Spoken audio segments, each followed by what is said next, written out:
Hi అండి, welcome to my YouTube channel. ఉద్యోగ పెన్షనర్లకు శుభవార్త అండి. 4% డిఏడిఆర్లు పెంపు. సో ఎవరికి పెంపు, ఎలా ఏం విషయాలని కూడా మనం ఈ వీడియో తెలుసుకుందాం. వీడియో అయితే ఎక్కడగా స్కిప్ చేయకుండా ఎండ్ వరకు చూసినట్లయితే ఇన్ఫర్మేషన్ పూర్తిగా అర్థమవుతుందండి. అలాగే వీడియో నచ్చినట్లయితే తప్పనిసరిగా లైక్ చేయండి. ఇంకా మన ఛానల్ ఎవరైనా కొత్తగా చూస్తూ సబ్స్క్రైబ్ అని అడిగితే వెంటనే సబ్స్క్రైబ్ చేసుకోవడం ద్వారా నేను చేసే లేటెస్ట్ అప్డేట్ న్యూస్ అనేది ఎప్పటికప్పుడు మీ వరకు అయితే రీచ్ అవుతాయి. ఇక వివరాలకైతే వెళ్ళిపోదాం. సో ముందుగా మనకు కేంద్ర ప్రభుత్వ ఉద్యోగులకు సంబంధించి అండి. సో కేంద్ర ప్రభుత్వ ఉద్యోగ మరియు పెన్షన్లకు కేంద్ర ప్రభుత్వం శుభవార్త చెప్పిందండి.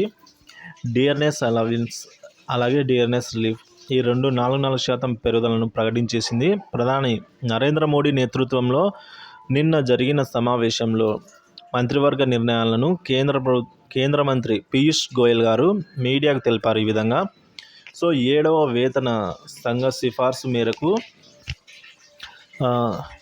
ఉద్యోగుల డిఏ 4% నుంచి 50%కి పెంచామని అన్నారు. 4% పెంచిన తర్వాత డిఏ జనవరి 1 నుంచి అమల్లోకి రానుంది. ఈ పెంచిన డిఏని సో మొత్తానికి అయితే డిక్లేర్ చేశారండి. దీనివల్ల చాలామంది లక్షలాది మంది ఉద్యోగులు మరియు పెన్షన్లకు లబ్ధి అయితే చేకూరుంది. సో ఈ బకాయిలన్నీ కూడా వచ్చే నెల అంటే మార్చి నెల జీతంతో కలిపి కేంద్రం చెల్లిస్తుంది. సో కేంద్ర ప్రభుత్వం తీసుకున్న ఈ నిర్ణయాన్ని లక్షలాది మంది ఉద్యోగులు పెన్షన్లు లబ్ధి పొందుతున్నారు. వచ్చే నెల నుంచి జీతాలు పెన్షన్లు భారీగా అయితే పెరగనున్నాయి. సో మరోవైపు డిఏ పెంపుతో పాటుగానే గ్రాడ్యుటీ ఇతర అలవెన్స్లు కూడా పెంచుతూ ఉన్నారండి. అయితే దీనిపై కేంద్రం ఇంకా క్లారిటీ ఇవ్వలేదు కేంద్ర మంత్రి గారు. కానీ క్యాబినెట్ నిర్ణయాలు అయితే పూర్తి స్థాయిలో బయటకు వస్తే మాత్రం క్లారిటీ వస్తుందని అయితే అంచనా అండి. ఇది ఏదేమైనా కూడా సార్వత్రిక ఎన్నికలకు ముందు ఉద్యోగులకు శుభవార్త కేంద్రం అయితే అందించిందని చెప్పుకోవాలి. సో మరోవైపు క్యాబినెట్ కీలక నిర్ణయం. ఇక ఎల్పిజి గ్యాస్ సిలిండర్ల గురించి సబ్సిడీ ఉజ్వల పథక యోజన ద్వారా అందించే ₹300 సబ్సిడీ పథకాన్ని మార్చి 31, 2025 అంటే మరొక సంవత్సరం పాటు పొడిగించడానికి ఆమోదం లభించింది.